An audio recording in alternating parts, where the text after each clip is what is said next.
liberty and justice for all. Tonight we're going to have a special musical presentation. Merry Christmas and a Happy New Year. Feliz Navidad, Feliz Navidad, Feliz Navidad, Feliz Año Nuevo.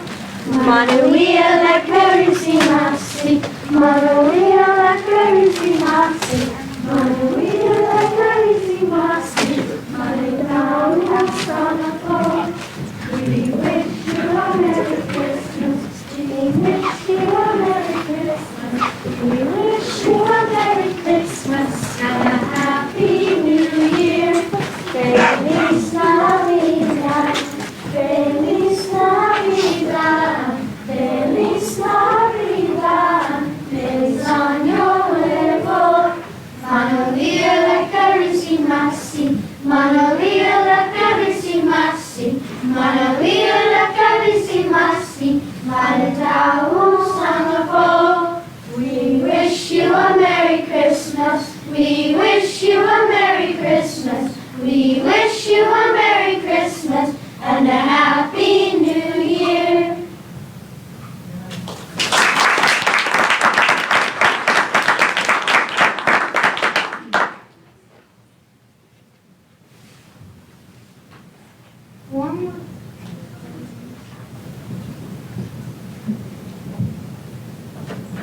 Technical difficulties.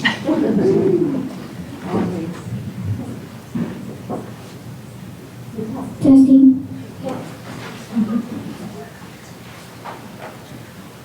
Warm winter greetings to you. We are the Troubadours from Krumerai Elementary School. Thank you for allowing us this privilege to share good holiday cheer. We appreciate your commitment of caring in time and effort, giving strength to our school district for our children of Dalles. Tonight we wish to present a few songs sung over the trenches 105 years ago, which began the Christmas truce of 1914. It all started when the Germans singing carols while setting up their Christmas trees. Caroling continued as if in competition in the German and French language. We will now sing O Tannenbaum and God rest you merry gentlemen.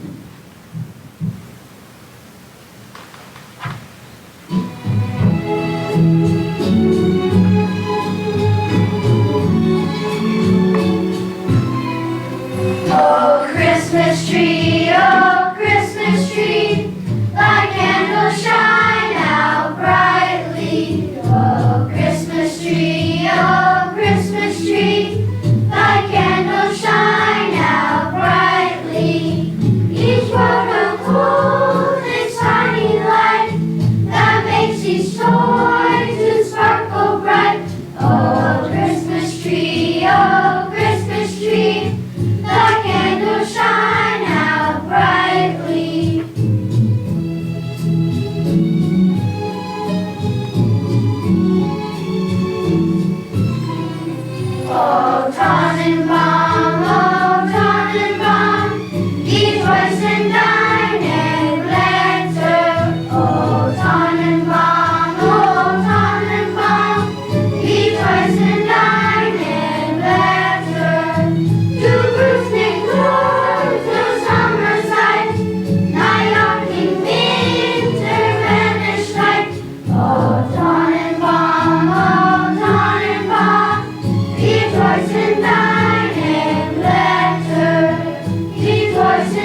Enemies shook hands with enemies on both sides of no man's land, exchanged souvenirs, and even played football. Nor was this just a brief interlude in one place.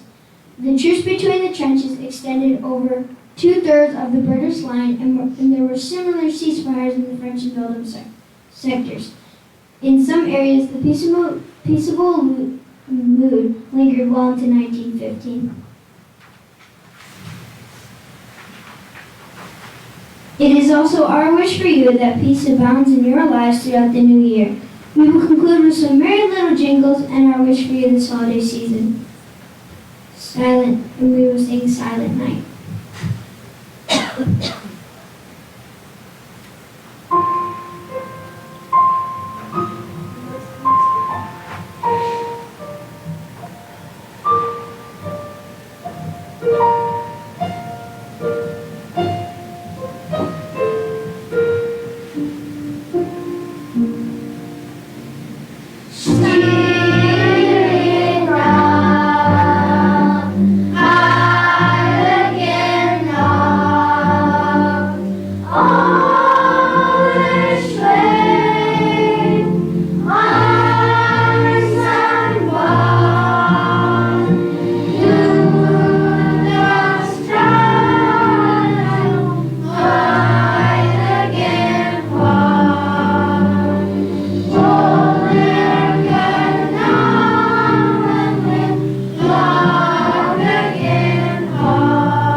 Spanish translation is available for anybody that needs it.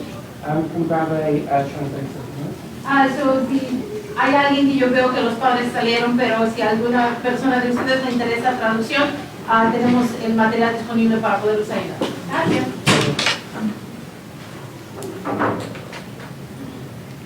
So I just want to thank the Colonel Wright children and staff for spreading a little bit of holiday joy at this board meeting. That was a nice entertainment treat. Next on our agenda is the mission and vision statement to be read. Dave, would you like to do that?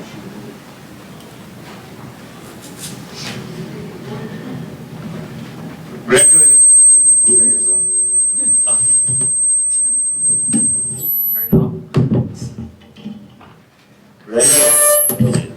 Graduating all students to be college and career ready, challenging, inspiring, and empowering them to be healthy and productive citizens. Vision statement. North Wasco is a premier school district. We provide students a rigorous and relevant education with schools performing academically in the top 5% of the nation. Our students are inspired by a talented, innovative, and highly effective staff that values continuous professional growth. Our district graduates citizens who are ethical and motivated to achieve their limitless potential. North Wasco is fully embraced by the community, reflecting its health and well-being. Thank you. Student representative reports? Ready? I'm hoping this thing doesn't scream at me. Yeah, Good luck. So December's been quiet. We just started a new trimester, which has been kind of crazy. I'm still getting used to it. I only have 4 classes now, so that is a lot of excitement for me. We have 3 student of the months. They're coming from the mechanics, 2D art class, and band. They showed a lot of strength and encouragement towards their classmates, so they got chosen this month. They are Jesus Flores Vasquez, Kaya Bird, and Evan Despain. On the 17th, we have our Spanish-speaking parent meeting. On the 16th, we have a band concert at 7 p.m. at the middle school. And yesterday, or the day before, we had our jazz band concert at the high school. The leadership has started a new service project, a school-wide service project. We're partnering with the Thirst Project to help raise money to get a well in a village that does not have a clean drinking source in Africa. There'll be more details on that coming soon. We're planning events to help raise money for that. We will be having winter formal on January 25th, and we just started planning that, so I'll have to give you more details on that later. Yesterday was our annual basketball game versus Australia. The boys team won 47-45, and the girls lost. I cannot remember the score for that. Our wrestling, ski team, and swim teams have grown huge this year. They are very popular, which is giving good numbers to our teams, which means more people are getting involved. And 2 new college level classes have started this trimester. Our statistics class now has a dual credit option, and we now offer a communications 111 credit. And that's it for me. Thank you, Katie. As always, a good report. Thank you. It's time for comments from the audience about non-agenda items. Speakers may offer objective criticism of district operations and programs, but the board will not hear complaints regarding any individual district staff member. The board chair will direct the visitor to the procedures in board policy KL/GBM, complaints for consideration of a legitimate complaint involving a staff member. A commendation involving a staff member should be sent to the superintendent, who will forward it to the employee, his or her supervisor, and the board. Tonight, we're going to put a 3-minute time limit on your speeches, just because of the number that have signed up. That will take about a half hour to have those speeches. And if you're intending to pass out any information to individual board members, I would like to assign Jason to take all that, so deliver them to Jason, not to the individual board members.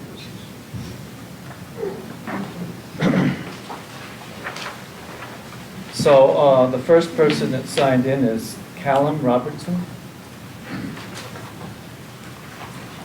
I need my too, appreciate that.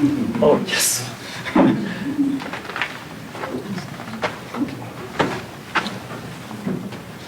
Good evening, board. Good evening. My name is Calvin Robertson. I'm the counselor at Colonel Wright for the last 10 years. So I'd like to read you some remarks that I have written. It's about 3:20 minutes, about 3 or 3 minutes. 3 minutes. Oh, 3 minutes. Okay, so I gotta talk fast. Yes. My colleagues know I can talk fast, so hopefully you guys, I got the written down there, so hopefully you guys. On the mic too, okay. All right. Thank you, school board, for allowing Colonel Wright to speak in regard to the implementation of District 21 Dual Immersion Program. We'd like to share how Colonel Wright is feeling about the real possibility of the Dual Immersion Program coming to Colonel Wright next year and about the process that has created this feeling. We, the staff at Colonel Wright, are scared and fearful that a small selective dual immersion committee has the power of influence to significantly change Colonel Wright School without any substantial feedback or inclusion into the committee process from Colonel Wright staff and families and students.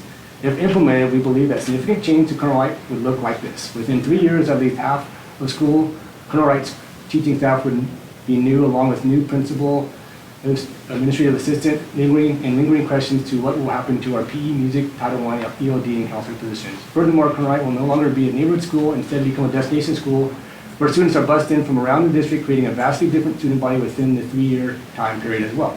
Colonel Wright has come to learn in May 2018 that part of the dual immersion committee started doing research, and in January 2019 gained school board approval for further research and possible implementation for the 2020-21 school year. In late spring of 2019, the dual immersion committee issued an exploratory survey for school employees to take, but gave no indication that Colonel Wright was even a remote possibility of becoming the dual immersion school.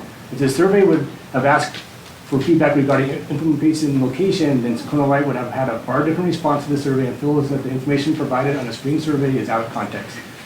This September, a new school year kicked off with no news of the dual immersion program, no feedback or additional information from the spring survey. In late October, rumors surfaced at Colonel Wright saying that there is a good chance of the immersion program coming to Colonel Wright. This sent disbelief and shockwave through Colonel Wright staff, and staff immediately organized meetings with both Kenny Armstrong and Brian Schimmel to get more information into the committee's process and reasoning. On November 11th, 2019, members of the dual immersion committee came to present at Colonel Wright campus, and at the end of their presentation asked for feedback on sticky notes, but would not answer questions directly. Colonel Wright would then receive answers to our sticky note questions at some undetermined time in the future. Presently, Colonel Wright staff has not had our sticky notes questions answered. Furthermore, during the presentation, Colonel Wright was told that staff could join the committee. Since the presentation, 3 staff members had tried, but have not been able to join the committee. Colonel Wright staff also tried to schedule a follow-up meeting with the committee, but the committee would not commit to future dates. Finally, the November 11th presentation, Colonel Wright staff were told that change is scary and that the committee understands this change. We at Colonel Wright believe that change can be scary when the people who are most affected by the change have no say in the change process and feel that the change is being forced upon them. This is how we currently feel about the dual immersion committee and process. However, change does not have to be scary. Change can be exciting and invigorating when people are given a voice and included in the change process. A perfect example of this is the process that Colonel Wright went through to find a new principal last spring. The district and Brian Schimmel. It's your time, but Callum, if you would like to leave what you've written This with is us. He's left it with Jason. Can I talk about Brian real quick though in the process? This just take me about 10 more seconds. Okay. Okay, thank you. I'm like last paragraph. The district and Brian Schimmel laid out a very detailed process and planned to hire a new principal that directly included Colonel Wright staff, students, and families every step of the way.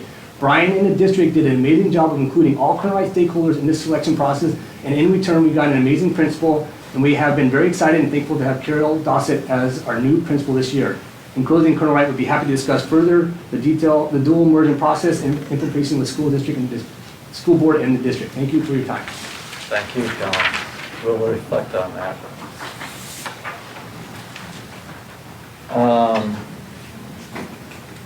Reverend Curt Quinlan.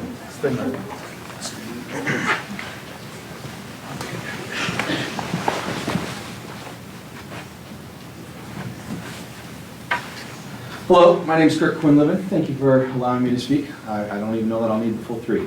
I want to tell you that I came and observed a meeting a few weeks ago. I'm so grateful for all you guys do. I think very positively. This board is just outstanding. I do want to offer the tiniest little bit of critique. I overheard in this meeting some sentiment that I was a little discouraged by. I hope you don't take this in any other way than constructive criticism. There was a conversation on the table about the sharing of bleachers with an organization. You ultimately made the right decision, and I'm so thankful that you did. I'm not a part of of The Last Days of Jesus. I'm not even a fan, but I think that it was the right decision. I just want to address really quickly the sentiment behind the conversation that I witnessed, and it was a little discouraging as a community member. I know this is a sensitive topic, but one day you're going to want to pass a bond to build some new schools and replace some things. I would encourage you, every opportunity that you can, to extend connection points and build bridges, to create community involvement.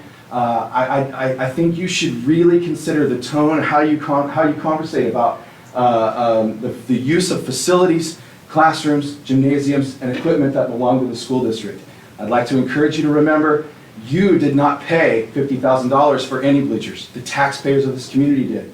And hopefully one day, the taxpayers of this community will be generous enough to build us some new schools that we desperately need. Thank you so much. Thank you. Judy Powell. Hi, I'm Judy Powell. Use my time while I'm walking. I'm a teacher at Colonel Wright. I teach first grade there, and I've been there for some time. I sent an email to all of you school board members, actually not just me, but our staff that worked on that together. So I hope you all got that, and I hope you read through that, because that shares more of our concerns about, and our confusion about the dual immersion school. First thing we started wondering, is this even a district priority? Our understanding from District Improvement Plan and Student Success Act surveys that the priorities are class size, attendance, social emotional supports for students, and math and reading. And then another question we found, and we found some answers to, was whether the implementation of the program had actually been approved by the board. Because that's kind of the understanding we had from the committee that shared information with us. But the information we heard from the Dual Immersion Committee in early November is that the curriculum will be ordered in January 2020. So it's like, whoa, that's next month. And also that staff will be hired in like March 2020. So that's right coming up. So because of that, and also the location would be chosen soon. And so this news, or recent news, has really limited our input and not allowed us to have much input. So that's why here we are tonight. Staff and supporters of Courtney Middleton School to share our concerns before final decisions are made. Because it sounds like, at least with what we know, that we're running out of time. We do not want to just be chasing rumors, but the Dual Immersion Committee did not present formal information to our staff and other schools in the district until just last month, as Callan said. So we submitted questions. We have not yet received answers or had our concerns addressed. So here we are wanting to inform our school board with our concerns. So there's a few other people behind me that also want you to hear our concerns with more information, with our concerns with the process, our concerns with the implementation of the program in District 21, and also our pride in Colonel Wright School, a school that we hope to keep as a neighborhood school. Thank you. Courtney Middleton. Hello everyone, I'm Courtney Middleton. I teach kindergarten at Colonel Wright Elementary. I was also born and raised in the Dalles, Oregon, and graduated in 2007 from the Dalles High School. So I just wanted to echo the concerns of my colleagues about the dual immersion program. As we understand the committee's proposal, some things that we would like to get a little more clarification about before it moves forward is the sustainability of the program with qualified staffing needs, funding, and student needs. Beginning this intensive program while we're recruiting for a new superintendent, the fear of the loss of neighborhood schools, wondering about what would happen if families and siblings were spread apart throughout the district, thinking about transportation issues with an already stretched transportation, thinking about the distribution of students with special needs, planning for incoming kindergarten students with the early intervention program actually happens in April, so that's definitely something that needs to be on the radar of any new programming. The resources for the students in dual immersion with academic needs and social emotional needs, thinking about the class sizes increasing possibly at the two locations that the dual immersion is not at. There's a lot of fear and wondering about the lottery system that they have not given specific guidelines about, and then the impact on current district programs such as PBIS, RTI, Title I, EL Achieve and Constructing Meaning, District and School Improvement Plans, and Student Success Act funds. So we just urge a little bit more research and clarification from that. Thank you for hearing us. Thank you. Steve Chance. Hi, so I'm Steve Chance. I teach 5th grade at Colonel Wright. Guess what I'm going to talk about? So some additional thoughts. I wanted to talk about location, I guess, a little bit. That if dual language proceeds and we decide to do that as a district, about the, where would the best location be? And I guess my thoughts, wouldn't it make sense to have it at Chenoweth? If it's going to move forward, they have about 50% of the migrant population of the district, more than twice that of the other 2 elementary schools. If students are chosen by a random lottery, then half of the students would come from the Chenoweth area. And wouldn't it make sense, does it make sense to transport half of those students away from their home school? Some parents would choose not to participate in the dual language program. And if that's the case, Colonel Wright usually has only 2 classes at each grade level. And this would disallow families who would choose not to participate in dual language from attending Colonel Wright. In fact, families who did not get in the lottery would be bused across town to another elementary school. What sense does this make in having students who are close Colonel Wright neighbors sent across town? And would that idea get support from the public? If the program moves forward, the plan is for 2 kindergarten DLI classes, dual language immersion classes. Chenoweth has 4 kindergartens. 2 could convert while still offering 2 classes to parents who would not choose to have their students in dual language. This would allow those families to stay at their local school even though a sibling may be in the program. That was quick. Yeah. Good job. Thank you. Tom Conklin. Hi. Thanks for doing what you do, evening programs and all this. Good job. I don't know how many of you were here when last January, apparently the motion was made to implement the and there's a lot of new faces, is that correct? Yes, I would say. So isn't that something that we might consider holding off until we get our new superintendent? It's just a thought of mine. We're kind of getting a cart before the horse on this whole thing. It's a pretty big thing, and it's a really, imagine a pond and a lake. I throw a rock in here, big effect. It doesn't take the impact as well. Colonel Wright's a little smaller school, 360 versus what, I don't know the numbers on the other. And then you have larger. I used to teach at all 3 schools when we became one district, which was a miracle in itself. And I didn't mind that at all, I loved it. It gave me a sense of what was going on in each individual school. And then I ended up at Colonel Wright for the last number of years, which I absolutely appreciated. And the thing I noticed about Colonel Wright's staff is once we get comfortable doing our thing for a year or 2, then we get comfortable stepping out and risking ourselves with each other. And now we create something that creates this I hate using it because it's so overused, this family effect. And that's what's happening at Colonel Wright. And now we hear something like this, a little stone into this little pond, and now what's happening? And if it doesn't sound like we're making all this up, it's because we don't have any other information to go with. There's all this assumption stuff that we've asked.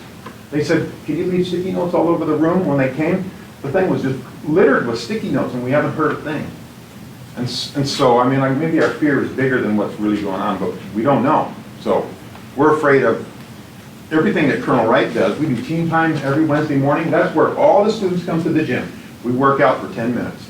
And then we give awards for student recognition, teacher recognition, attendance, all these kind of things. We do Models Club every morning because we have a track that was built in our school 2.5 years ago. So kids can run each day because we realize this fitness translates to cognitive fitness, all this good stuff. I don't need to tell you that. We do marimba. In fact, you just saw DL right here. Ramona Harwood did what we'll call it QL, quad learning. She did German, there was Spanish, there was sign language, and there was English. There's a lot of language going on there too. I'm just being silly, that's all. But we do Earth Day, we have self-managers. Is a complete change to Colonel Wright worth the small asset that DL would would be, to get that little trophy, would that be worth upsetting the entire pond? I'm just thinking out loud. And what becomes of the students in second grade, third grade, fourth grade, as it replicates out? And the people implementing this, which seems to be a small, because I wanted to be on the committee, I was denied. We had a couple others that were on the committee, they were denied. Kind of felt that we were locked out. What'll become of the kids 2 or 3 years from now when the leaders of this small committee have their thing, and they did their thing, and they move on? Are they new to the committee or to the town? I mean, I've been here for 25 years, it's my town. So I have invested empathy or emotions on the whole thing, and you can see. Okay, 6 seconds. Time's up. Okay, thank you. Appreciate it. Thank you, thank you. Jody Ketchum.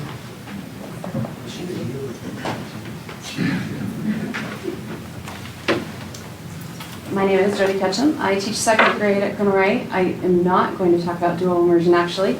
I was born and raised here as well. I did graduate from the Dalles High, but unlike my teaching partner, I'm not going to tell you what year I graduated. So I am here today to speak about the after-school programs in our district.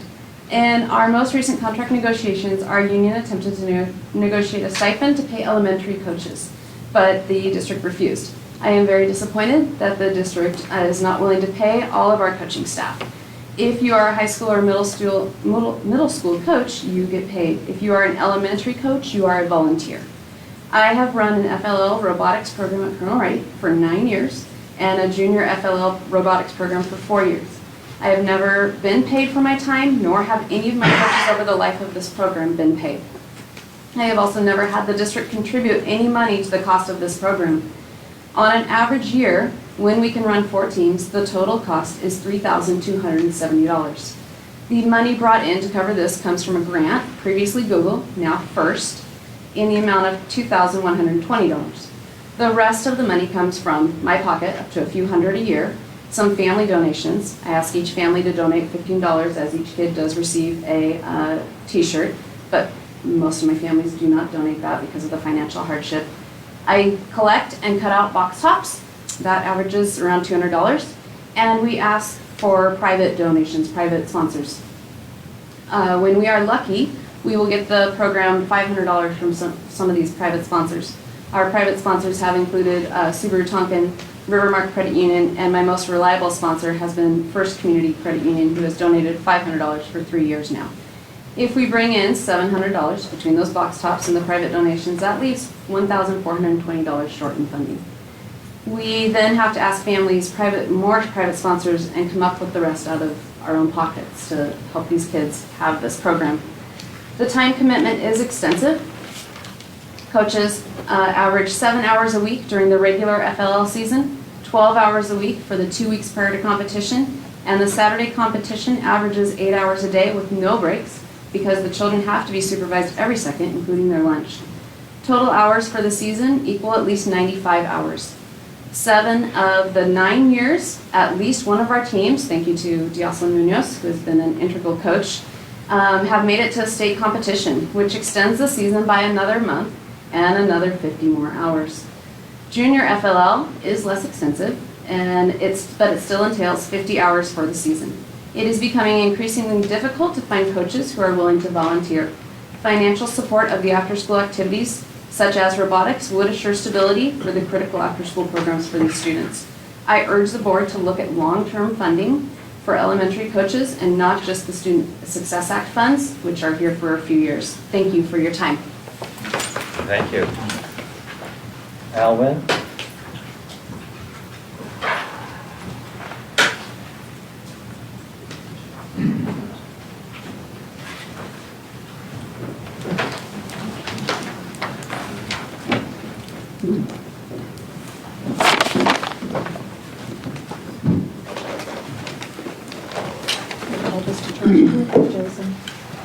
Good evening.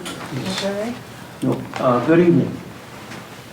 Al Wynn, owner and operator of KODL radio station and a past member of district. It was the Dalles 12 school district originally. He was a board member. Carol Roderick was president of North Wasco County School District. and I am a 45-year veteran of the educational field. We represent a coalition of concerned citizens of the Dalles, Oregon. We have good reason to believe that administration of North Wasco County School, specifically the Office of Superintendent, failed to follow established contractual obligations between employee, employer, failed to follow adopted school district policies, and in our opinion, is involved in a cover-up to protect administrative staff from accountability. Specific evidence and documentation can be found in the packets that is being publicly provided to North Wasco County School Board, all of you, for immediate investigation. We expect a public accounting by the January school board meeting. If you have any questions, please direct them to James Wood, attorney, and I have listed his telephone number. Thank you very much for your time and consideration. What is your name, sir? My name Yeah, you did. is Timothy James McLaughlin. Oh, And your name is? Rebecca. Oh, there it is, right there. Thank you. thank you.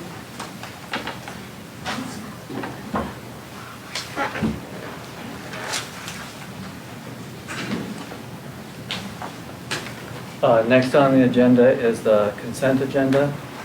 I would entertain a motion to approve that.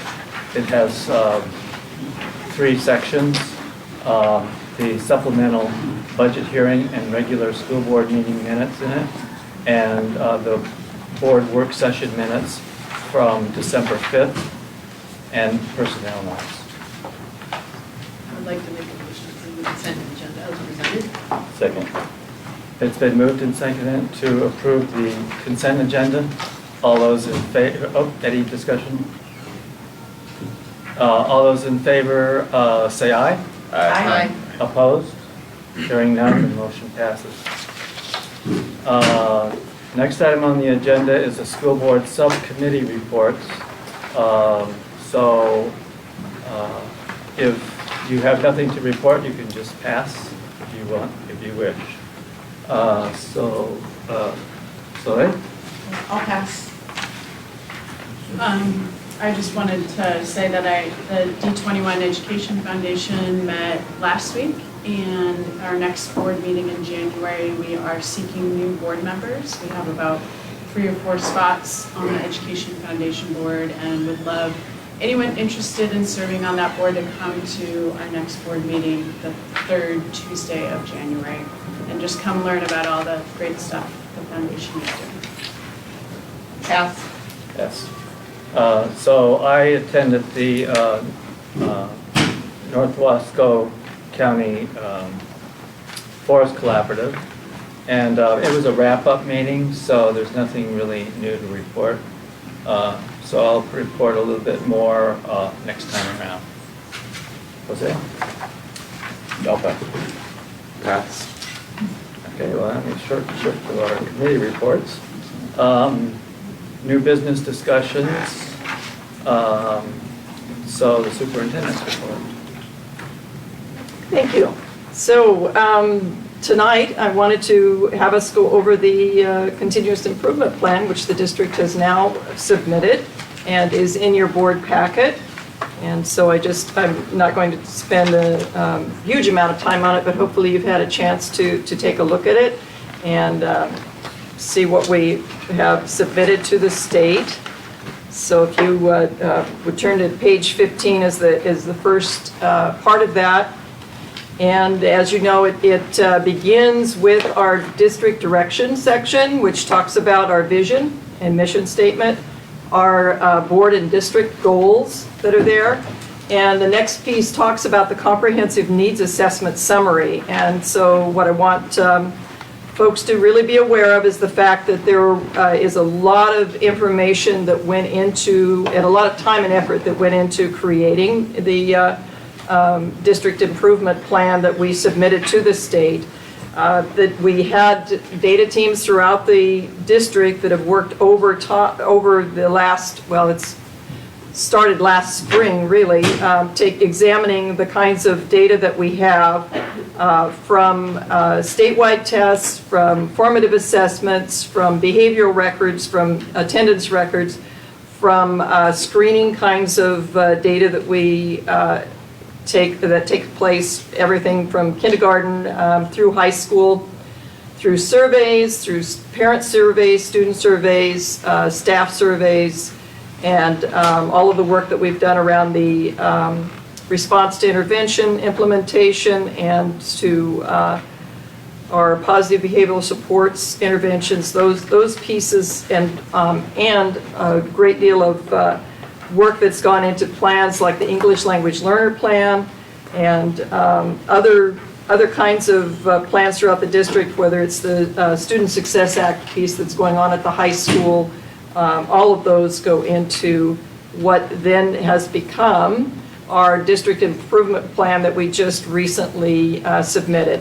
And just wanting you to know that back on November 18th, we met as a district team. We had, at that time, we had 12 of our teachers that were represented K through 12, and we had our administrators kind of finalize the draft for the continuous improvement plan before its submission.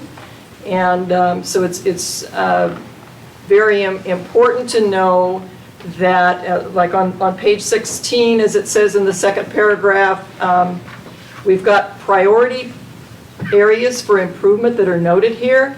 The priorities describe where the team intends to go, but it does not describe how the team will get there. So an example priority might be to improve graduation rates, or that all students will meet their growth goals, but there's going to be a great deal of work that continues to go into how that actually happens.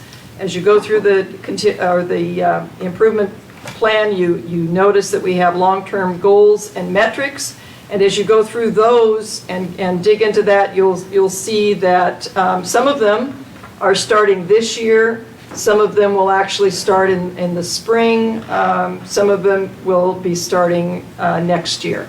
So this is an ongoing process, and it is one that is not a stale document that lands on a shelf.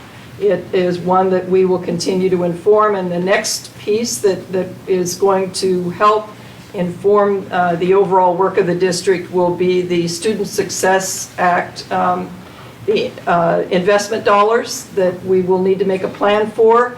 I had a recent update yesterday. I met via online with my colleagues throughout the state, and it looks like we may get the final guidance on what is expected as early as Monday instead of the end of January, which would be terrific.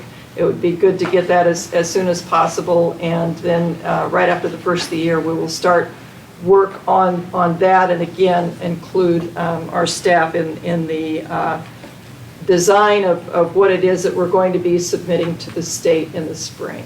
So rather than taking a great deal of time to go through this section by section, I would, if you have had an opportunity to look at it, if you have some questions or comments, I'm excited that we had it submitted on time, and that we are this far along. So, Any comments from the board? I just wanted to say that it looks like you guys put a ton of work into this, and congratulations to you and the team putting this together. The next step in the Student Success Act is you have to get some community feedback, right, in January? We started by getting the piece that is really important in the Student Success Act is to reach out to the underserved, underrepresented. And as you know, I started some of that work earlier in the fall, and we will continue it after the first of the year. But the other piece that's really important with that is that they want us to find ways to connect to people that represent the underserved students that we have, and do that in an ongoing way. So those are the kinds of conversations that we need to not only have, but to develop a pathway forward that will ensure that it's not just a one-time go to a meeting and get information, but rather we go as we do outreach on a continuing basis year after year. Will that information gathered from the committee be available to the Yes, board? that will be, yes, the notes from that, I have notes from the meetings that I've attended and the information I've gathered so far, and we certainly will have that available as well as we move forward and have more conversations. Thank you. I have one question too, sorry, and this is an exceptional, great deal of work. I read through everything very thoroughly, and the one question I had is, what's our catch-all? So let's just say we're failing to meet some of these goals, and I know this is, you know, we're intending to meet these goals, but what's the catch-all? So what if for some reason we're failing, it's not, what do we do next? Is there a contingency plan or escalation plan in this? So what we're doing with this is, as we move forward, as you can see by what's in here, there are a lot of pieces that we already have in place. Right. And we have a system through our professional learning communities that meet on a regular basis that take a look at how we're doing with students, and we take a look at the data, and so we make adjustments. So those adjustments happen on a regular basis. We don't wait until there's failure and then try to figure it out. We really are looking on at least 3 times a year, in particular at the elementary levels, on how are we doing and are we meeting it. And so those conversations are going on an ongoing basis, and it'll be very helpful to be able to have those student success dollars to help us put in place more supports, because what we have lacked is not effort on the part of the staff that we've had, and not that we haven't had research-based pieces that we put in place, but we've never really had the money or the investment from the state to be able to make that significant difference. So over the next few years, we should see a significant shift. It won't happen all at once, but we should see a significant shift in being able to actually close those achievement gaps that we've been concerned about for so long. Thank you. Other comments from the board? Questions? I do have a comment. So I read through it thoroughly as well. In somewhat jest, I say that it's written in a different language.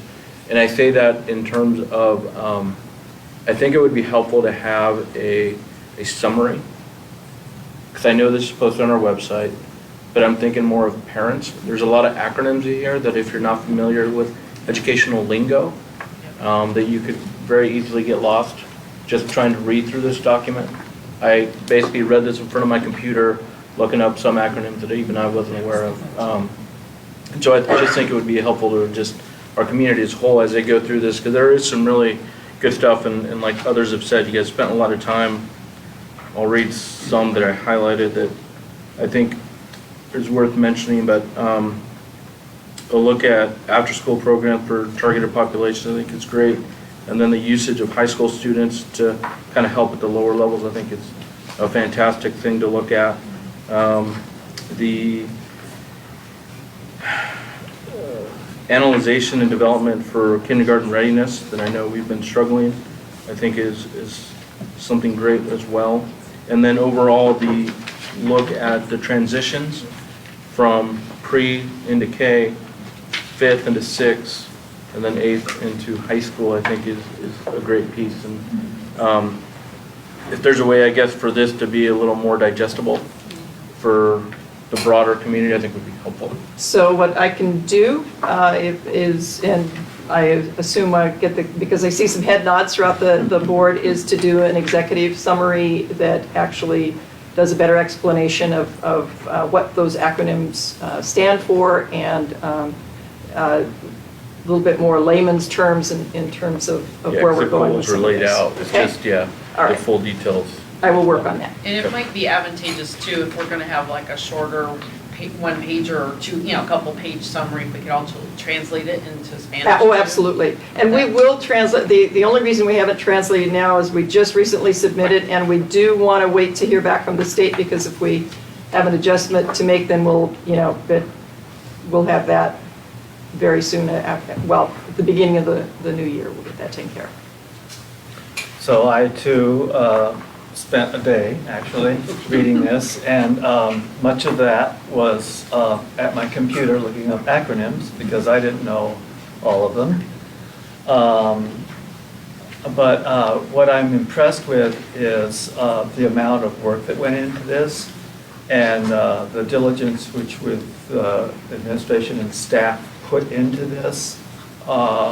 Just a really thorough look. So it's the first time in the going on 7 years on the board that I have seen all of our efforts to improve in one document, all here in front of you. And that, if you do spend a day reading it, you're overwhelmed with the amount of work that every teacher is doing all of the time. And I kept thinking, having been a teacher and now retired, oh my God, the stuff that I'm going to have to do and change, and I'm already like stressed, and so I get it, And so anyway, good luck on this. I also saw lots of things which I marked that I liked in particular. I'm not going to go through all those, but anyway, the one thing that did impress me is that part of your the proof in the pudding,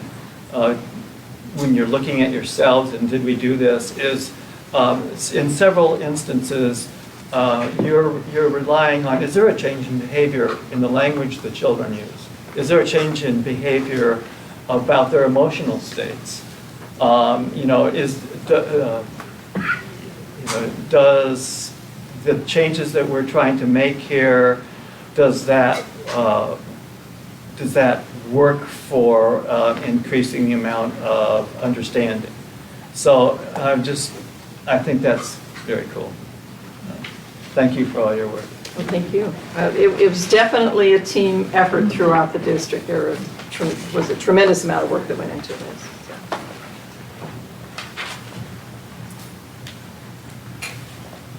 Let me get everything in order, I'll be totally lost.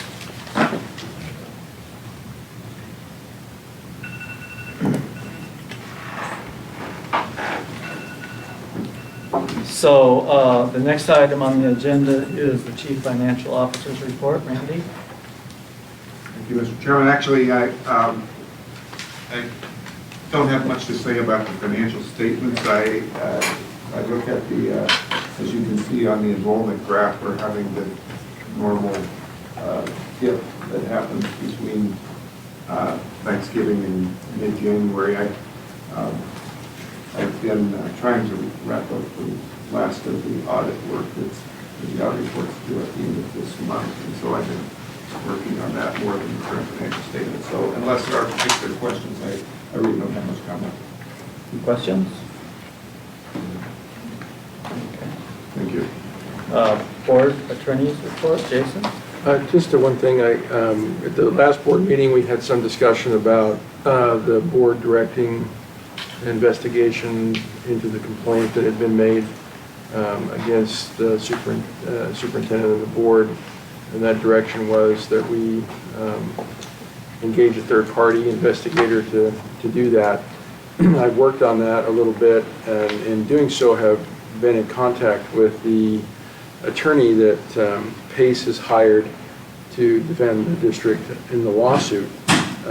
He has requested that if possible, that the board table the investigation at the board level until that litigation proceeds for various different reasons that I think are appropriate. And so I'm coming back to the board tonight to make a recommendation and ask for the consensus of the board to do just that, pending outcome of the complaint that's been filed in circuit court.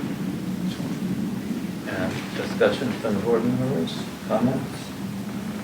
Could you explain why you agree with that suggestion? Confidentiality issues.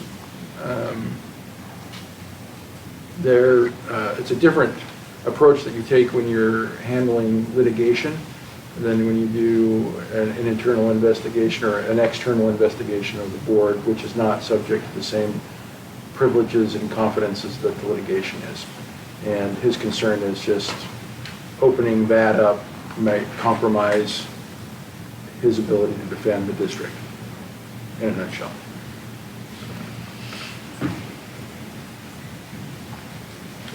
So, just to get consensus on going in that direction, how about thumbs up from the board members?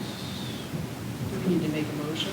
I don't think so. You could make a motion if you'd like to. I was just looking for some direction from the board to go that, to just put that on hold for the time being. So let's just do a thumbs up if you want to go in that direction, so we get some sort of consensus. So, or down, one way or the other. Right.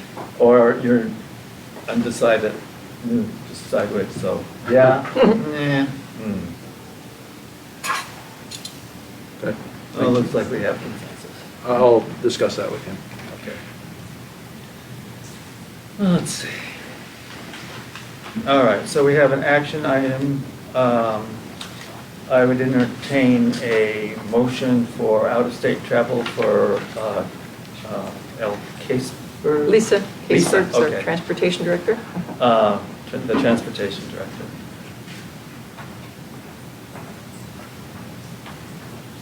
She's not presenting, right? No. No, a brief explanation, Mr. Chairman, that we have, as software developers are often anxious to do, there's an upgrade to the routing software, and the transportation director is new, and so there is a 2-day training up near Spokane someplace on the operation of the new program. So that's where she's going. I will make a motion to approve the out-of-state travel request for Lisa Caseberg. Second. It's been moved and seconded to approve the out-of-state travel for Lisa Caseberg. All those in favor say aye. Aye. Opposed? Hearing none, the motion passes. The next action item is to nominate a candidate for the OSBA Board of Directors from the Gorge Region Position 2. I'll entertain a motion for that nomination. I move to nominate Scott Rogers for the OSBA Board of Directors for the Gorge Region, Position 2. Second? I'll second that. It's been moved and seconded that Scott Rogers be nominated for the OSBA Board of Directors from the Gorge Region. All those in favor say aye. Aye. Aye. Aye. Opposed? Hearing none. Abstain. Did you get 4? You said yes.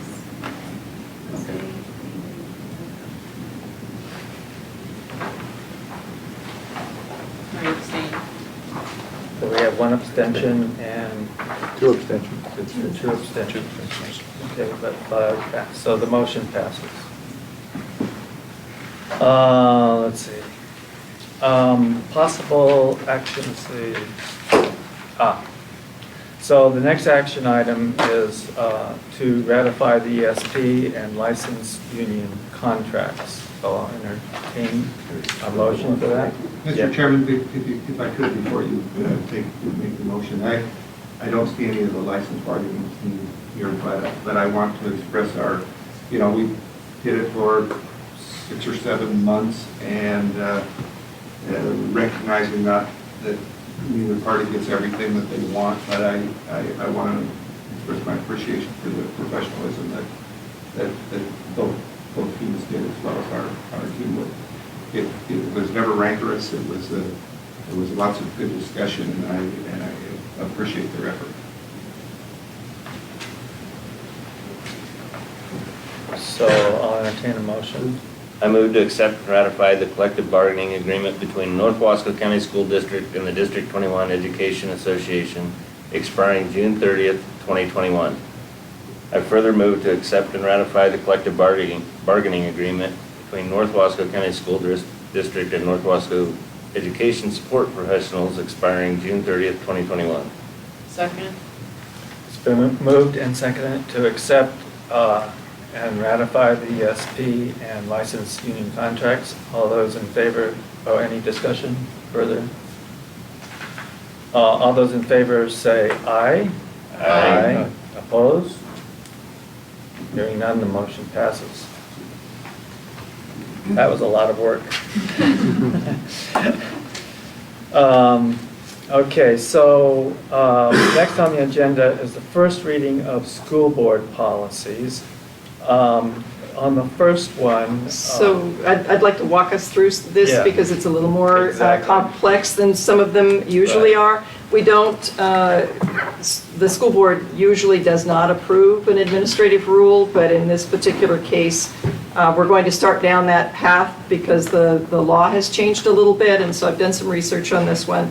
This is the discrimination complaint form, and this is a first reading. So you need to, we don't need to adopt it tonight. And the information that is shared there says that the State Board of Education in March of 2019, there are some significant changes that now the new rules impact our public charter schools, of which we have 2. So through statutes, school districts that sponsor a public charter school have jurisdiction over the public charter school for certain complaints.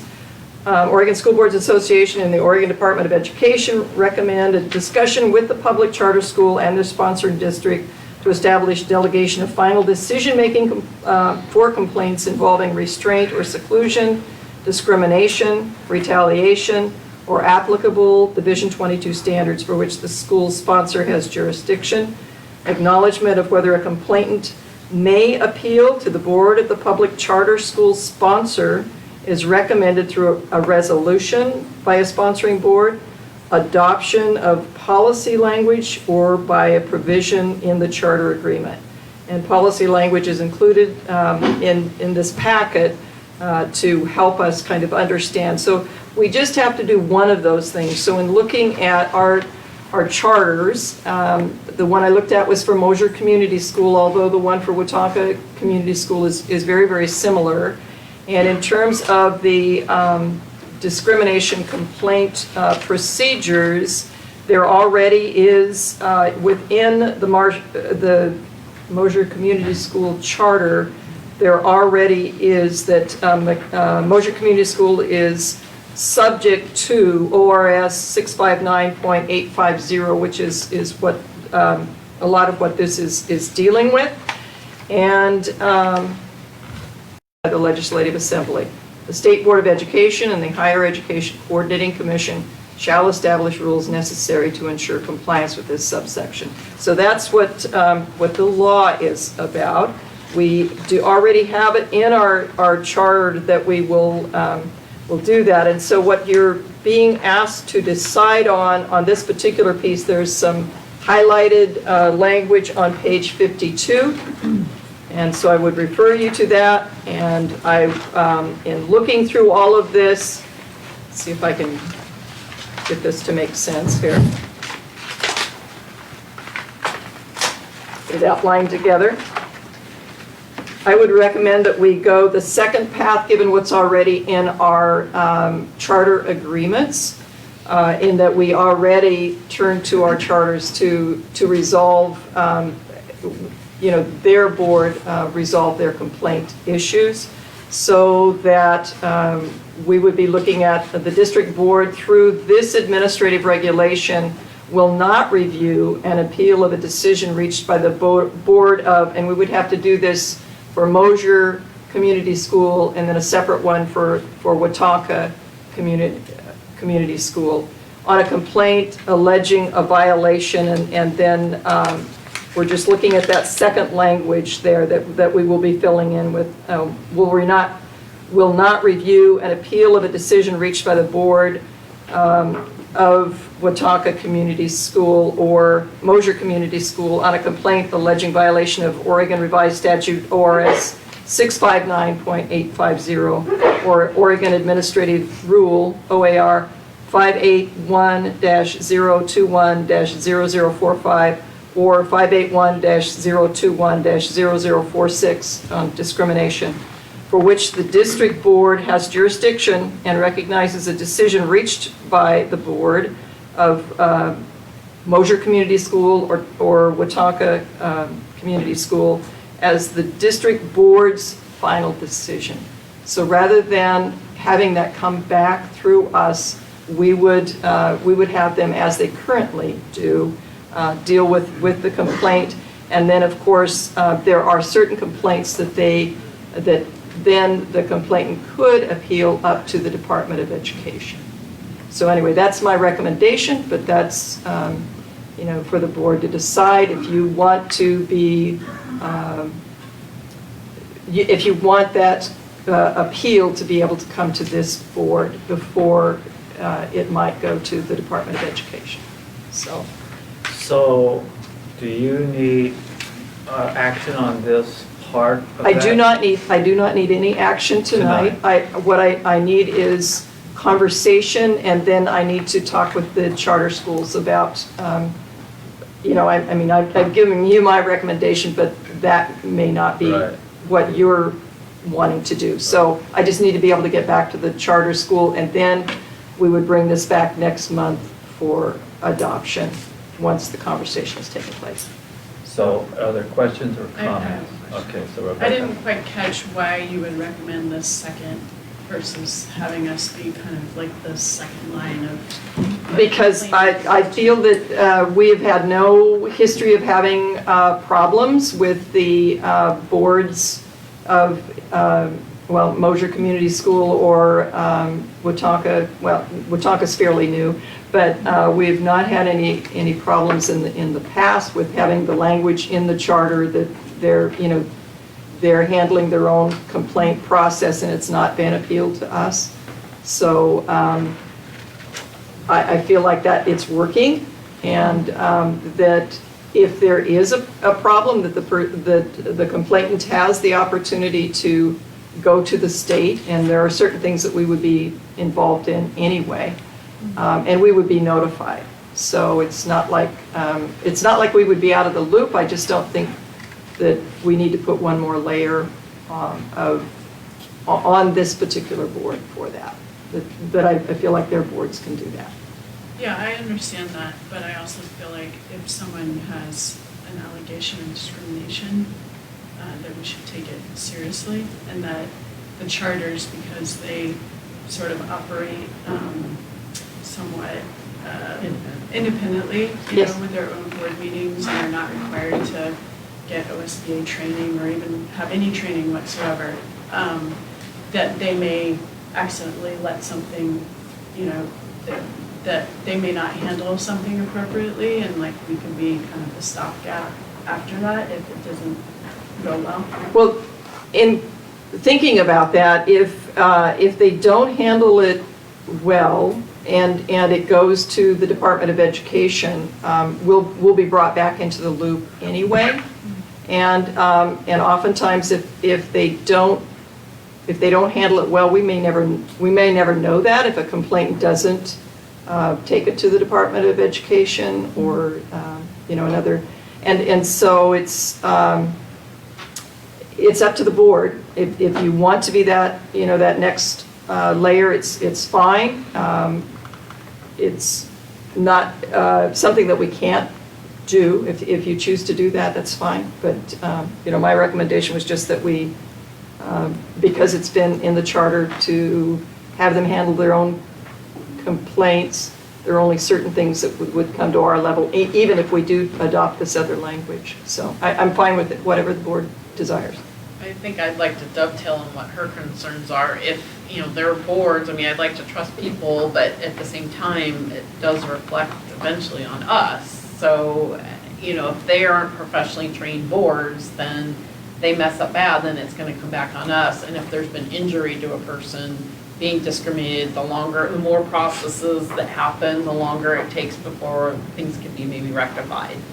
If we let it go to the education department and then come back to us versus it coming from them to us, then, that progression. Well, actually going directly to the Department of Education will, it'll get satisfied that way anyway. Oh, okay. So it's not like there isn't recourse. for people. But if you want to be that, it's up to this board.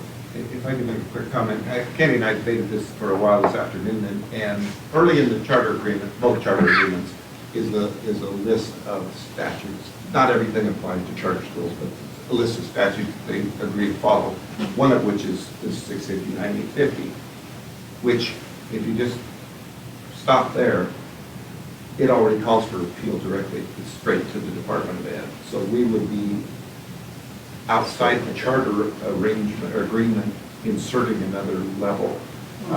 So I hear your concern, but I'm not sure it's a concern. Because it's already set up. They to already, illustrate their to charter the agreement says that they will follow that statute, and that statute already has the appeal right in it. Okay. So that's where we landed on number 2, that maybe it was an extra step for the complainant to jump through instead of getting resolution. Yeah, thank you for that clarification. Yeah. While you're on the AR, I think there's some language there in that first paragraph which may not make any difference if you're not going to adopt it, but it doesn't make any sense. It doesn't make sense, yeah, I know. So. We agree. We agree with that. It was a draft from. Maybe another reason to adopt the second. The only other thing I wanted to say is on page 53, there was a typographical error under type of discrimination. It says discriminatory us of a Native American mascot. Yes. Instead of use. We can get that changed. Yeah. Any other comments or questions from the board members? The only thing I'll add is great discussion and great points. It just seems like this should be a collaborative discussion with those boards. We're kind of doing it in a silo, in my opinion.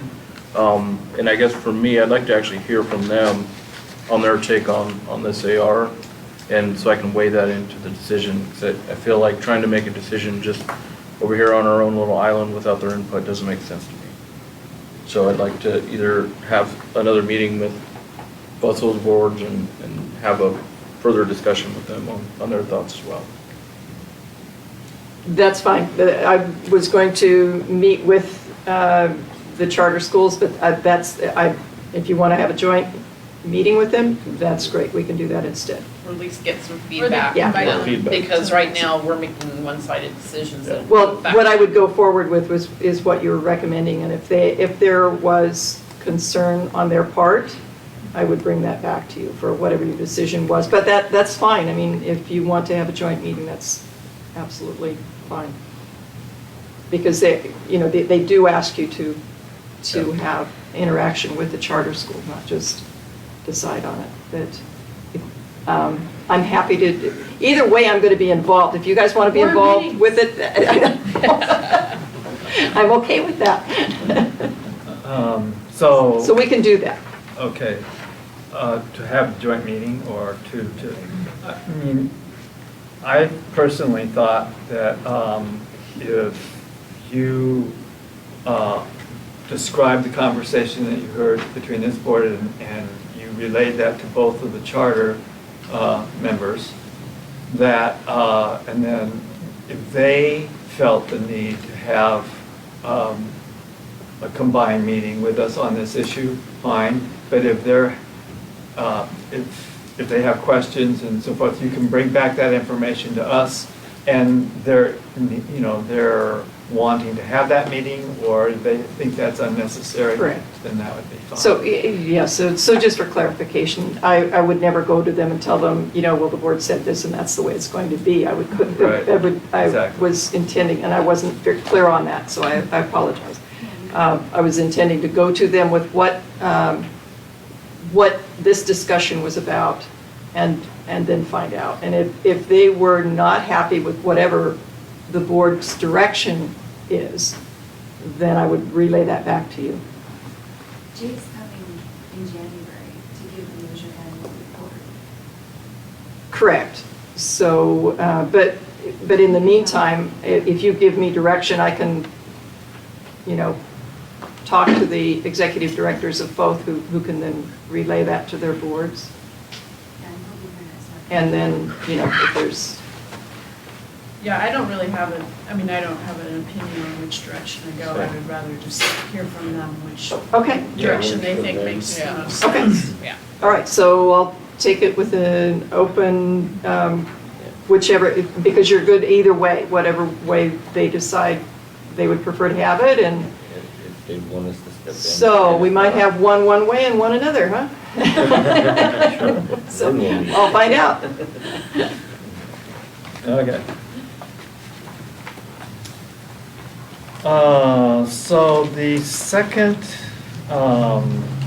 board policy, IKHAR, credit for proficiency. Well, let's see, there's wait, I the- skipped one. Yeah. Oh, so the next board, sorry. From the bottom of the page, we can go backwards if you'd like. No, it's okay. Board policy JHFE, reporting of suspected abuse of a child. Yes. And so in this, there are many of these, our current version, all of our current versions on this would be deleted, and then there's other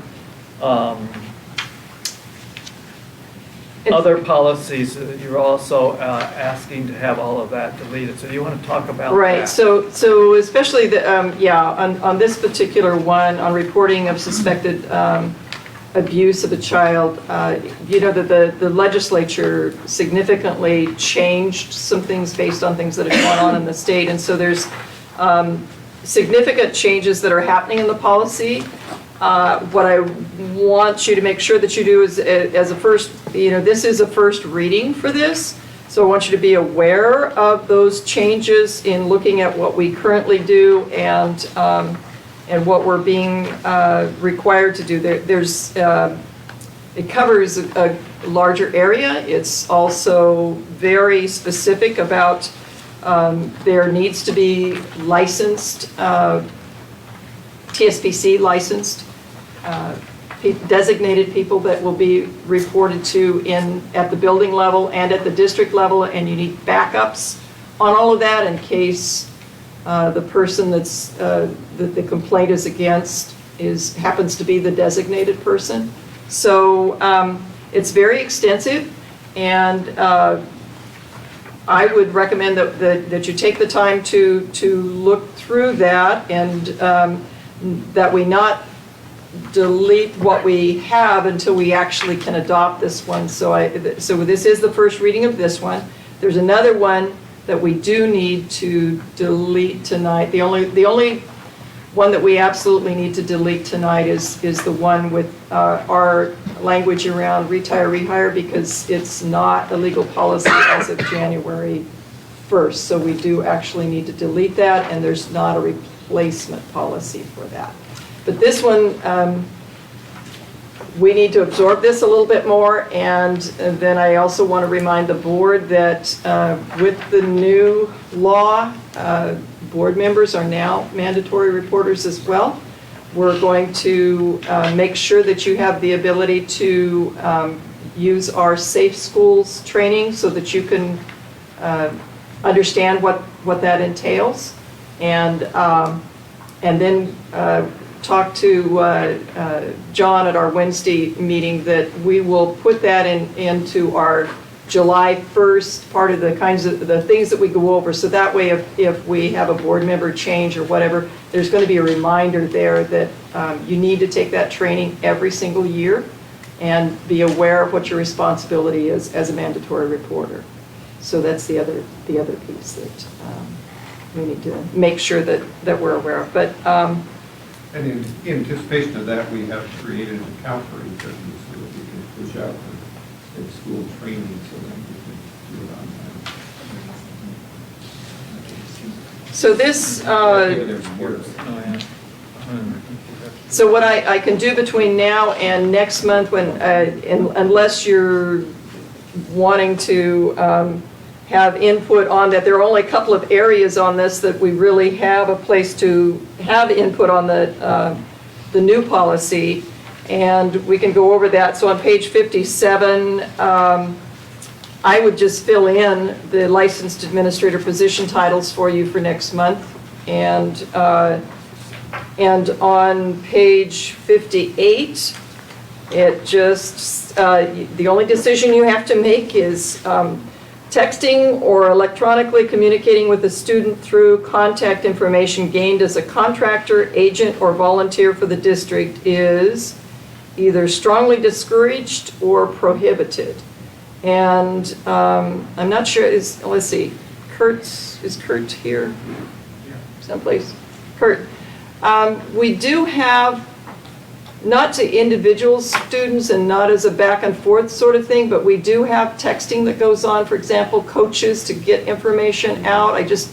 I want to be aware that however we adopt this language, that we don't do something that's, because I mean, it's important because you have a sudden change and you need to get that information out. And sometimes those coaches use texting to do that. So I don't know that we want to prohibit it, but we do want to prohibit direct contact with just individual students, right? Yeah, a prohibition of a specific type of communication wouldn't probably help things. I mean, typically a coach will use, a remind app because they need to do a group communication. So that's commonly what a coach or an activity director will use. But they're just the nature of, it's if we adopted some languages that no texting, that would be. But what we tell employees is it's what you're communicating is what matters, not so much the medium that you're using. But yes, you're correct. There's texting that will go on back and forth, or but it's always about a specific practice or an event or something like that. But it should not be two-way communication between. I mean, I think we've covered that in some other areas where we're making sure that our staff and volunteers are aware that there's not individual student two-way communication going on. You mean just between coach and an individual athlete, or right? I can't say that never happens because there are situations where an individual will just need to get information from a coach. Okay. And the most efficient way to do that is to sometimes shoot them a text. I'm very aware of the dangers around that. We try to limit that kind of communication, but it is sometimes used. So, so the option is, and rather than prohibited, is strongly discouraged. Is that? Yeah, that would be better language in my mind. It's not something we don't go to coaches and say, yeah, use this, but just the world we live in, it's such a norm to do that, to communicate between people, to have that kind of language in there that would prohibit that, in my view, would be some archaic language. But I would say strongly encourage, or strongly discourage. Yeah, is a better way. And then because it should be, as it's commonly done in a group, a group messaging way, is the best way to do it. Yeah. Okay, and so you feel with the trainings that we require of our volunteers, coaches, staff, and so forth, that we can cover appropriate communication use and with what they sign in order to be? Yeah, Matt would have to weigh in on the specific communication that goes to the coaches, because theirs is a little bit different than what we the safe school stuff that we send to our staff. Right. And the safe school stuff, that training is not, it talks about boundary issues, it talks about ways to communicate, all that kind of stuff, but it doesn't get into specific forms of electronic communication, as in this is okay, this is not okay. So my concern, and I think the concern of the board, but they can certainly speak for themselves, is that we need, with the new legal requirements around this, we're talking about contractors, agents, volunteers. We're going beyond what we used to put the parameters around was was our staff. But now we're saying, we're much more liable for a broader group of folks, making sure that they're not making inappropriate contact with our students. So maybe we need to look at what we can do with coaches to make sure that they have a clear understanding. Matt and I have had this conversation, has come up in terms of the coaches who are not otherwise employed in the school district. Beginning next year, next year in January, all of our non-employee coaches will be taking some of the same safe school training that our otherwise employed folks are taking. So that's one. And you add to that, as well as the volunteer coaches. But then you add to that the NFHS training that goes one time. So we're trying to weave that up as well. On the volunteer side, we have a volunteer handbook that addresses some of it, just not all of it. Okay, so we can work on that. Okay. Yeah, I think, I guess my concern opinion would be to, when we get into the limitations of, I mean, it could be Instagram, it could be Snapchat. I mean, we start naming things that you can't communicate.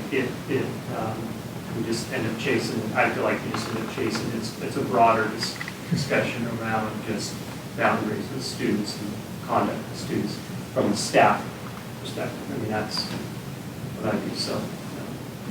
Can I say something? I would rather, just as a parent of a high schooler who's in sports, I'd rather not have a policy that takes away all of these tools and maybe go towards more of a training model.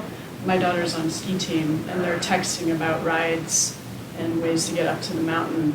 She was on cross country, she was texting with one of her coaches about some leg pain that she was having and getting advice on icing. Like, I want her to be able, I want the flexibility to be able to have those conversations rather than just saying no. Well, that's what this board needs to discuss, because you need to. That would severely hamper the prohibited, ability. saying prohibited, it's, I know from kids in sports and coaching, you send out a group text and you get that individual that texts back and says, I can't be here at this time. You answer that text, you just messed up. Yeah, yeah. And it's gonna happen. Yeah. I know some other school districts will actually copy in adults. So like it could be the parent or another teacher or somebody. So that way you kind of have a third party. I know that adds more complication. But you know, when you have that situation, but that could be just having another person on that conversation. So that could be sort of a preventative measure on itself. That could be another That's a good suggestion. Any other board comments on that one? Because I'd like to be able to bring it back next month. I'll agree with the parent part of it, especially with our situation. She doesn't understand a lot, and she has texted a lot with volleyball. Do I have a game today? Because the coach will tell her she has one, and she won't even remember it. And taking that away is just crippling. Yeah, they need to be, there has to be boundaries, but I don't think you can limit that. That type of communication. It's just the world today. We just want to make sure that it's appropriate communication. Yeah. So, and so the burden then is on us to make sure that whoever is in those roles, that if they're under our direction as a school district, that we have as many safeguards in place as possible. Okay? Yes, sir.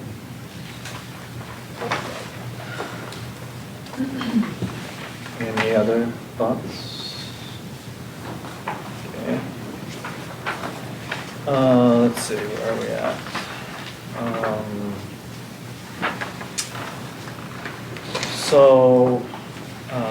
We're not doing a deletion on that at this time, of the old policy, until we have the new policy. Yes, the only policy I need you to actually delete is the one that we've had for retiree hire. Okay. Because the law changes as of January 1, which the law is much more expansive now than what it was before.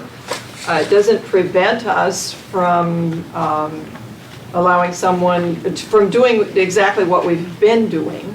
Doesn't prevent us from doing that.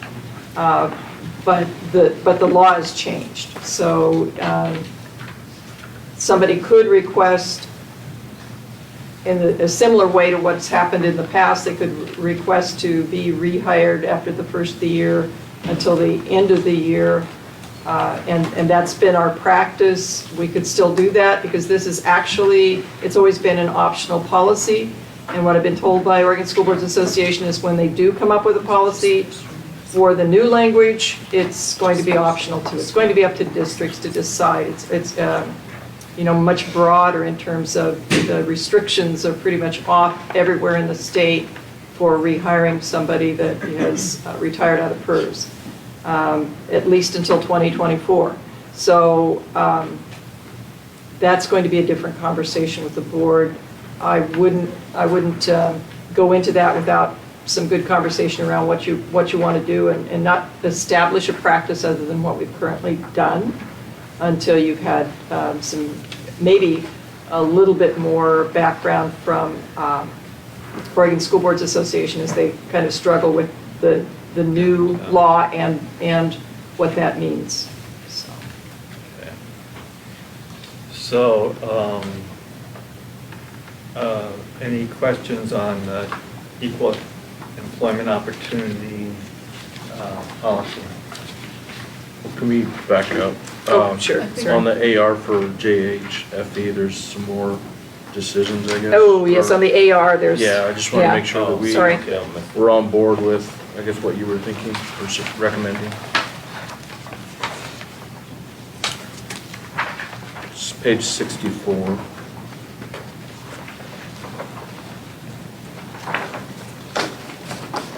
There's some mays and shalls. So the first one, thank you, Jose. The first one on 64 is when the designee receives a report of suspected abuse by a contractor, agent, or volunteer, the district, and you can or may not use it, it says the district is encouraged to duplicate this language in the contract. If the contract is with a company and the person assigned to do the work is an alleged perpetrator, the district shall notify the company and request another company employee be assigned to complete the work.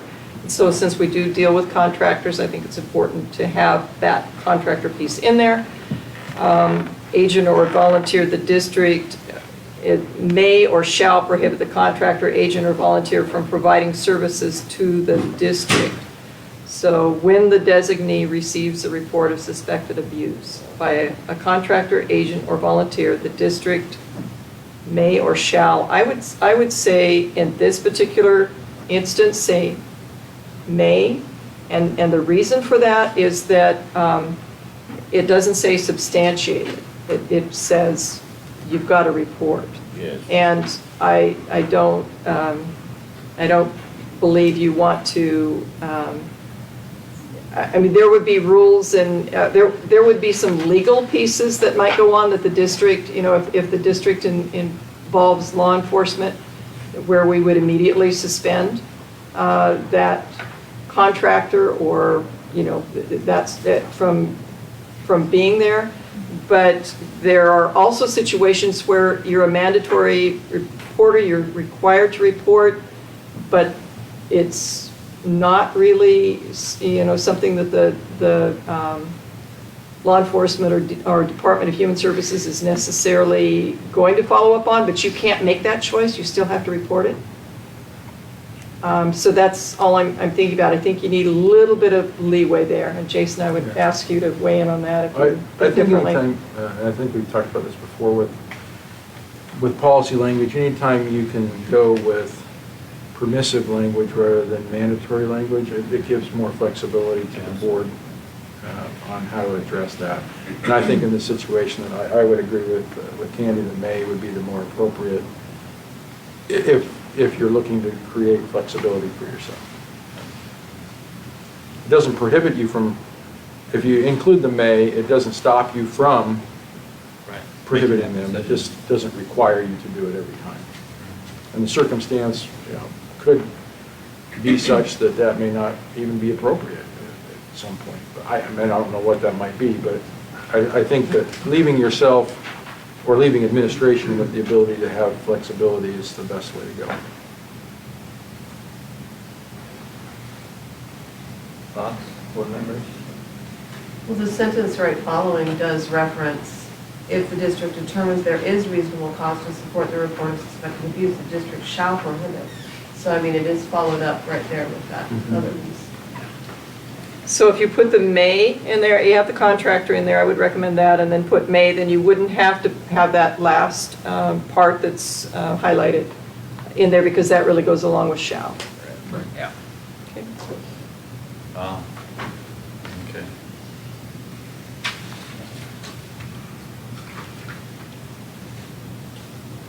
Then the second, that next one down is kind of some either or language. You're either going to be one or the other. Right, so you've got either, so reading that together, if following the investigation, the district decides to take an employment action, the district will inform the district employee of the employment action to be taken and provide information about the appropriate appeals process. And you've got two choices. The employee may appeal the employment action taken through the appeal process provided by the applicable collective bargaining agreement, or the employee may appeal the employment action taken through an appeal process administered by a neutral third party. And so I'm thinking collective bargaining. We've already outlined the whole process. Yeah. For just cause due process. So that would probably be the neutral third party. That ultimately where it could go anyway. Correct. Okay, and then on page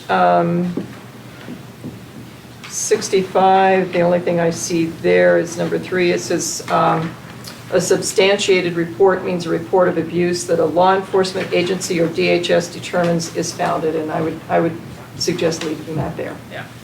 Wait, what? I would recommend that you leave that there. I think it's important for people to know what substantiated report means.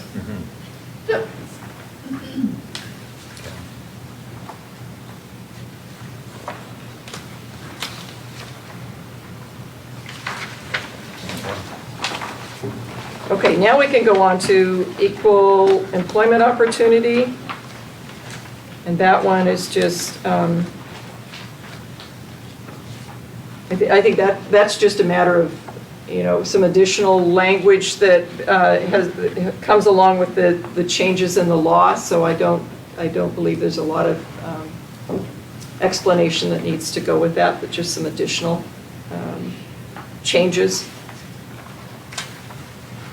And then the next one is the field trips and extended field trips. And the board, we had talked about this in your work session. We've had that.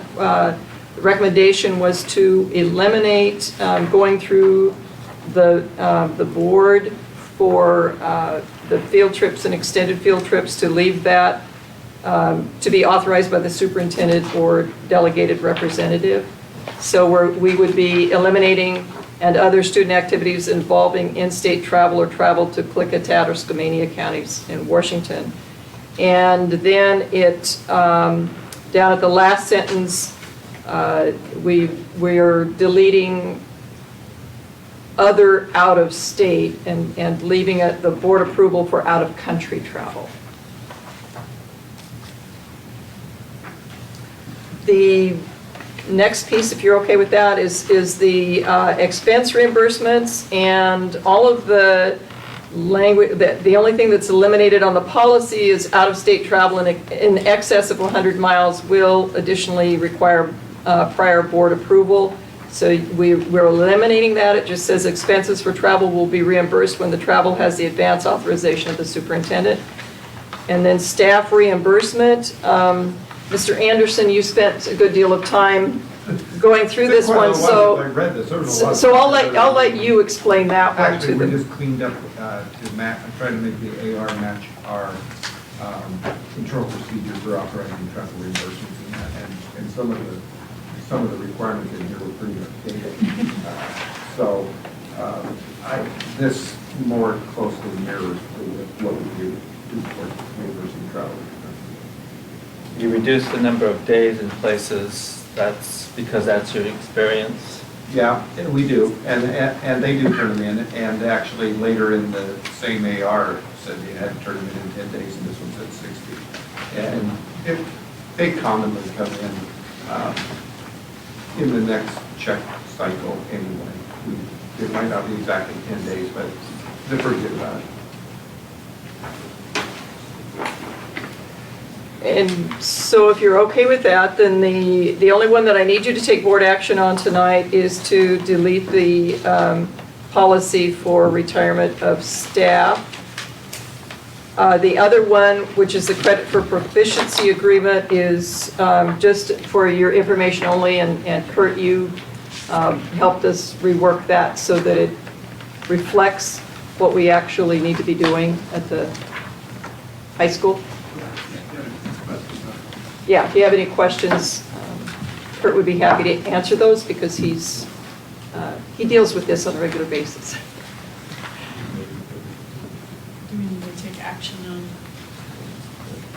So you don't need to take action on the credit for proficiency, but if you have any questions. You need a motion on retirement. I do need a motion on the retirement of staff. I need a motion to delete that policy.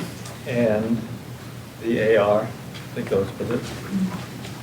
Yes, you can make it all, yeah, just. Okay, So I'll entertain such a motion.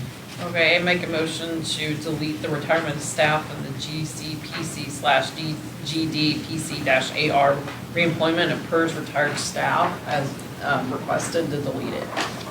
Second. Any more discussion on this?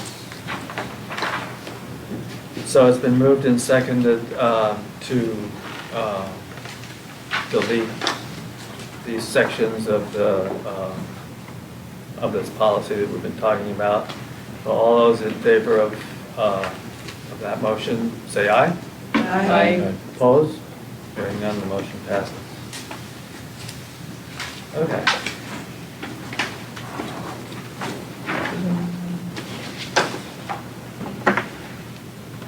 So I think that completes going through everything on the agenda.